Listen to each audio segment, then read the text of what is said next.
You are now listening to 1 Timothy 4:13 Project with the undershepherds of the Cathedral of Praise Philippines, Pastor David E. Sumrall and Sister Beverley Sumrall with Pastora Alisha Sumrall-Lozano. Good evening. Welcome again to Project 1 Timothy chapter 4. I'm Pastor Sumrall, the pastor of the Cathedral of Praise, and thank you again so much for our time together. We've got a lot of reading to do, all of chapter 36 and chapter 37 of Genesis plus Proverbs with Pastora A. So let's go straight to Pastora A tonight and get some wisdom from Proverbs. Welcome everyone, I'm Pastora A, and today we are stepping into the Book of Proverbs where God's wisdom meets daily life. Let's get started. Now today, January 18, is something exciting. We are wrapping up chapter 2. So let's take a look at Proverbs chapter 2, verses 20 to 22. So follow the steps of the good and stay on the paths of the righteous, for only the godly will live in the land, but those with integrity will remain in it.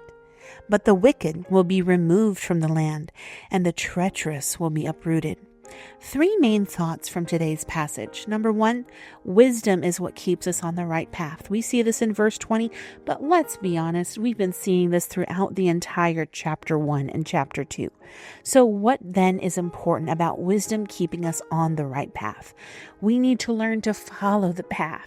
Wisdom is laying it out, but what is the point if we are not following, if we are not guiding the footsteps of the righteous people? That is what we need to follow. Not trying to do something on our own ways, our own terms, but following the good, godly, righteous path. Now that takes us to number 2. Now in number 2, we see here that those people who have integrity, these are people who remain in the promises of God, who remain keeping the promise that God has given them. Now that's important. We see this in verse 21. Now, how many of us want to remain in the promise that God has given? I kind of think that's a duh, right? I think that's all of us. We all want to remain or to keep the promise that God has given to us or that we are in. But this verse is very, very clear. Only the godly will live in the land. Only because of their integrity and following God will they stay or remain in the promise that is fulfilled by God. So our lifestyle matters, which takes us to number 3. God will uproot or remove people from his promises. We see this in verse 22. Now, who are these people? God removes the wicked. We've seen this over the last few days with what that looks like, how that acts, etc. Now, what is important with this? Well, it's in his promise that he will uproot the wicked and the treacherous people. Now, it's not for us to say who or when or how. God is the judge. But that is what he says he will do. Our job is just to live right. Our job is just to be smart, to apply knowledge, to turn it into wisdom, to follow good and godly paths, to live a life that we can be blessed with. Now, that takes us to a question that we should ask ourselves sometimes. Who has God uprooted? Who has God removed? You will begin to understand that God might know something that we don't know, and to trust and listen as God is doing things. We don't need to be focusing on what everyone is doing. Just observe, oh, that person isn't around anymore. Well, I am going to make sure that I am going to keep on keeping on, that I'm going to keep on following God and following his promises. So wisdom is what keeps us on the right path. Sin brings consequences that removes us from the path. So let's all make choices to stay on the good and godly path. And that wraps up chapter 2. Now let's head over to Pastor Sumrall. Our Old Testament passage tonight is 2 big chapters. Chapter 36 and chapter 37. Now, chapter 36 we're going to move through pretty quickly, but chapter 37, we get into Joseph's dreams, and there's some tremendous teaching there. Chapter 36, verse 1. This is the account of the descendants of Esau, also known as Edom. Esau married 2 young women from Canaan, Ada, the daughter of Elon the Hittite, and Holabama, the daughter of Anna and the granddaughter of Zibeon the Hittite. He also married his cousin Basma, who was the daughter of Ishmael, the sister of Nebaioth. Ada gave birth to a son named Eliphaz for Esau. Basmath gave birth to a son named Reuel. Oholabama gave birth to sons named Joash, Jalam, and Korah. All these sons were born to Esau in the land of Canaan. Esau took wives, his children, and his entire household, along with his livestock and cattle, all the wealth he had acquired in the land of Canaan, and moved away from his brother Jacob. There was not enough land to support them both, because of all the livestock and possessions they had acquired. Now, it's interesting to me that Esau made this decision. He didn't have to be forced in it, but he recognized the covenant promise that had been made to his brother, that God's covenant promise that this land would be to him and his descendants. But God also gave Esau land, as we'll see in later passages. So notice, there was so much wealth that the land couldn't bear up under their flocks and their herds. God had been good to this family. So Esau, also known as Edom, settled in the hill country of Seir. This is the account of Esau's descendants, the Edomites, who lived in the hill country of Seir. These are the names of Esau's sons: Eliphaz, the son of Esau's wife Ada, and Reuel, the son of Esau's wife Basmath. The descendants of Eliphaz were Teman, Omar, Zahol, Gatam, and Kenaz. Timnah, the concubine of Esau's son Eliphaz, gave birth to a son named Amalek. And these are the descendants of Esau's wife Ada. The descendants of Reuel was Nahath, Zerah, Samah, and Mizah. These are the descendants of Esau's wife Basmath. Esau also had sons through Oholabama, the daughter of Anna, the granddaughter of Zibeon. Their names were Jeush, Jalam, and Korah. These are the descendants of Esau who became the leaders of the various clans. The descendants of Esau's oldest son, Eliphaz, became the leaders of the clans of Teman, Omar, Zepho, and Kenaz. Korah, Gatam, and Amalek, these are the clan leaders in the land of Edom who descended from Eliphaz. All these were the descendants of Esau's wife, Ada. Now, before you think that this is sounding strange, if you look at many of the Arab nations today, we have very small kingships, so to speak, like the United Arab Emirates. There's 7 of them with little kings with each one. This is ancient politics, all right? Clans, tribes. The descendants of Esau's son Reuel became the leaders of the clans of Nahath, Zerah, Shammah, and Mizah. These are the clan leaders in the land of Edom who descended from Reuel. All of these were descendants of Esau's wife Basmath. The descendants of Esau and his wife Oholabama became the leaders of the clans of Joash, Jalam, and Korah. These are the clan leaders who descended from Esau's wife Oholabama, the daughter of Anah. These are the clans descended from Esau, also known as Edom, identified by their clan leaders. Verse 20. These are the names of the tribes that descended from Seir the Horite. Now remember, we're in the land of Seir. They lived in the land of Edom: Lotan, Shobal, Zibeon, and Anah, Dishon, Ezer, Dishan. These were the Horite clan leaders and the descendants of Seir who lived in the land of Edom. The descendants of Lotam were Hori and Heman. Lotam's sister was named Timnah. The descendants of Shobal were Alvan, Manahath, Ibal, Sephho, and Onam. The descendants of Zibeon were Aya and Anna. This is the Anna who discovered the hot springs in the wilderness while he was grazing his father's donkeys. Now, evidently, this was extremely significant. The descendants of Anna were his son Dishon and his daughter Oholabama. The descendants of Dishon, Himdan, Eshban, Ithran, and Karan. The descendants of Ezer were Bilhan, Zaavan, and Akan. The descendants of Dishan were Uz and Aaron. So these were the leaders of the Horite clans: Lotan, Shobal, Zibeon, Anna, Dishon, Ezer, and Dishan. The Horite clans were named after their clan leaders who lived in the land of Seir. These are the kings who ruled in the land of Edom before any king ruled over the Israelites. Now, this is significant because remember, Israel said, we want to be like other nations. Here's one of these groups of people, former relatives, that they wanted to be like. These are the kings who ruled in the land of Edom before any king ruled over the Israelites. Bela, son of Beor, ruled in Edom from his city of Dihabah. When Bela died, Jobab, the son of Zerah from Bozrah, became king in his place.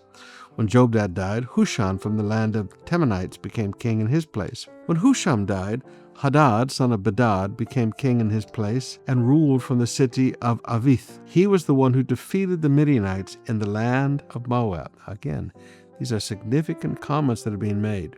When Hadad died, Samlah from the city of Masracha became king in his place. When Samlah died, Shaul from the city of Rehoboth on the river became king in his place. When Shaul died, Baal-Hanan, son of Akbor, became king in his place. When Baal-Hanan, son of Akbor, died, Hadad became king in his place and ruled from the city of Pau. His wife was Mehetabel, the daughter of Matrid and the granddaughter of Mezahab. These are the names of the leaders of the clans descended from Esau who lived in the places named for them: Timnah, Alva, Jetheth, Oholabama, Eleth, and Pinon, Kenaz, Timan, Mezbar, Madil, and Iram. These are the leaders of the clans of Edom, listed according to their settlements in the land they occupied. They all descended from Esau, the ancestor of the Edomites. All right, so not only did Israel become a great nation, the Edomites also became a great nation. Now, we've seen this before. Abraham had 2 sons. Both became great nations. Now, Isaac has 2 sons, and they both become great nations. Now we turn back to the child of promise in chapter 37. So Jacob settled again in the land of Canaan, where his father had lived as a foreigner. This is the account of Jacob and his family. When Joseph was 17 years old, he often tended his father's flocks. He worked for his half-brothers, the sons of his father's wife, Bilhah and Zelpha. But Joseph reported to his father some of the bad things his brothers were doing. Okay, everybody ever have a little brother who's a tattletale? Okay, Joseph was that little brother who was a tattletale.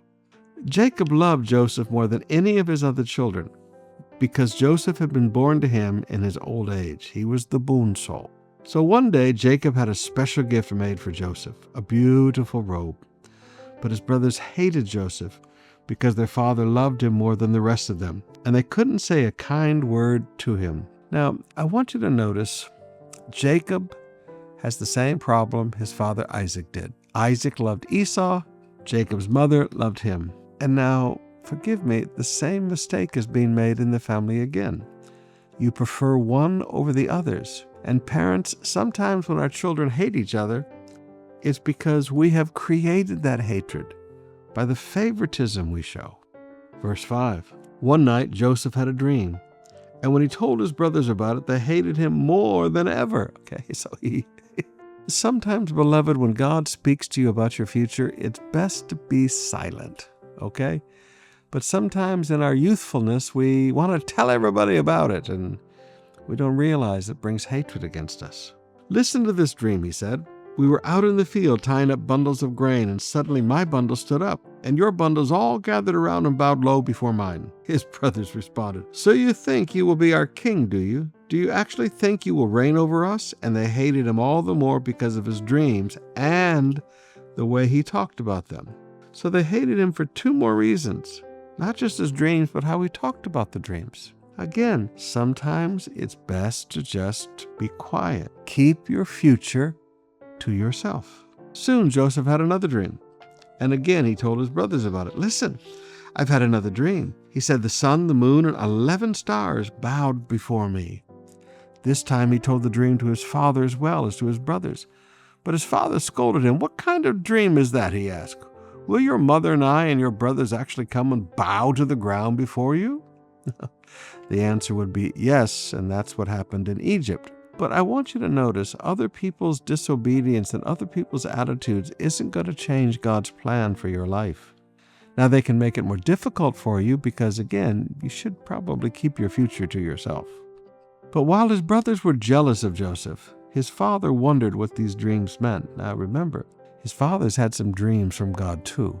So his father's going back and thinking about this. Soon after this, Joseph's brothers went to pasture their father's flocks at Shechem. When they had been gone for some time, Jacob said to Joseph, Your brothers are pasturing the sheep at Shechem. Get ready and I will send you to them. I'm ready to go, Joseph replied. Go and see how your brothers and flocks are getting along, Jacob said. Then come back and bring me a report. So Jacob sent him on his way, and Joseph traveled to Shechem from their home in the valley of Hebron. When he arrived there, a man from the area noticed him wandering around the countryside. "What are you looking for?" he asked. "I'm looking for my brothers," Joseph replied. "Do you know where they are pasturing their sheep?" "Yes," the man told him. "They have moved on from here, but I heard them say, 'Let's go to Dothan.'" So Joseph followed his brothers to Dothan and found them there. When Joseph's brothers saw him coming, they recognized him from a distance. He's wearing the beautiful coat that his father gave him, Diba. As he approached, they made plans to kill him.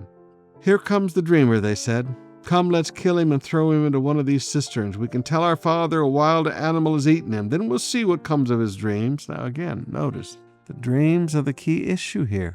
People will hate you for God's plan in your life. And there's a reason for that.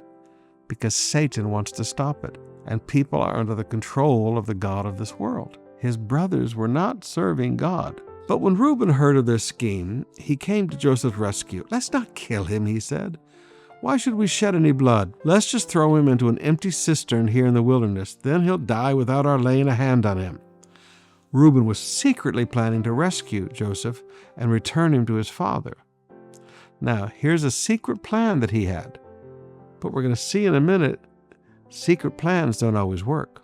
So when Joseph arrived, his brothers ripped off the beautiful robe he was wearing. This is the symbol of his father's love. They grabbed him, threw him into the cistern. Now the cistern was empty, there was no water in it. Then, just as they were sitting down to eat, they looked up and saw a caravan of camels in the distance coming toward them. It was a group of Ishmaelite traders taking a load of gum, balm, and aromatic resin from Gilead down to Egypt. Judah said to his brothers, "What will we gain by killing our brother? We'd have to cover up the crime. Instead of hurting him, let's just sell him to those Ishmaelite traders. After all, he's our brother, our own flesh and blood." And his brothers agreed. So when the Ishmaelites, who were Midianite traders, came by, Joseph's brothers pulled him out of the cistern and sold him to them for 20 pieces of silver. And the traders took him to Egypt. Sometime later, Reuben returned to get Joseph out of the cistern. See, Reuben wasn't around when this was going on. Now, the problem with secret plans is unless you stay very involved, things change. Let me say that again. The problem with having a secret plan to do right is because unless you stay very involved in the situation, situations evolve and change.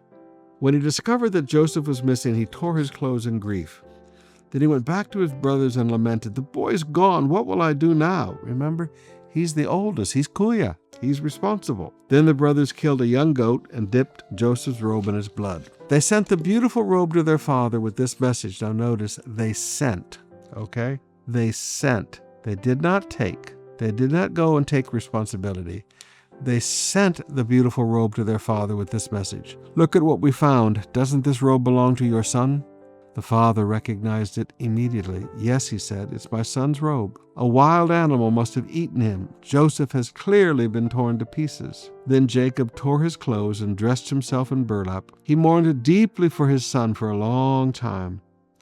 His family all tried to comfort him, but he refused to be comforted. "I will go to my grave mourning for my son," he would say, and then he would weep. Meanwhile, the Midianite traders arrived in Egypt, where they sold Joseph to Potiphar, an officer of Pharaoh, the king of Egypt. Potiphar was captain of the palace guard.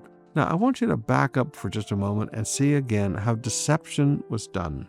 Deception was done by silence and letting somebody think what they wanted to think. They brought the bloodied robe, and they allowed the father's imagination to create the story. Wow. Now, you have to be careful when people give you things for you to draw conclusions from. That's one way people deceive us. But now notice, we're beginning the story of Egypt, and God's hand was still on Joseph. He didn't get sold into a farmer's house. He got sold to Potiphar, an officer of Pharaoh, king of Egypt. And Potiphar was captain of the palace guard. He was sold into a place of dignity. He was sold into a place of wealth. He was sold into a place where there would be proper decorum. He was sold into a place where he would be taken care of. Now, again, the truth I want you to see here is that there are times that bad things happen to us, but if we look around, God was actually working the whole time in our lives. Father, we're grateful that you are the God that never fails us and never forsakes us. Father, lift the heads of your people this night. There are many, Lord, that have gotten themselves in some very difficult situations. Give them eyes to see how you've ruled and overruled in the situation, and that, Lord, you're already working in their life to continue to fulfill the destiny, and the dreams and the plans that you have for their life. Lift their heads. Take all the stress and the pressure off. In Jesus' name, amen. Good night. God bless you. We'll see you again tomorrow night.